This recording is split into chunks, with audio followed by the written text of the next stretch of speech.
Hello मेरे दोस्त, कैसे हो आप सभी लोग। आप सभी लोगों को एक यार गुड न्यूज़ देनी थी कि इलाहाबाद हाई कोर्ट का ग्रुप डी का सेकंड पेपर और स्टेनो और ग्रुप सी का जो टाइपिंग और स्किल टेस्ट है, इसकी भी डेट आ चुकी है।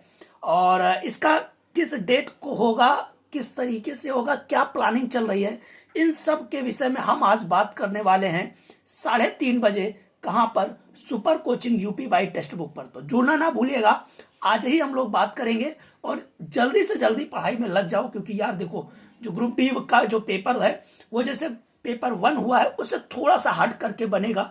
तो तैयारी बेहतर करना है, कैसे टाइपिंग करनी है, कैसे अपनी स्किल को मजबूत करना है, ये सब कुछ हम चर्चा करेंगे केवल 3:30 बजे super coaching UP by text book पर। तो चलिए मिलते हैं, बाय बाय।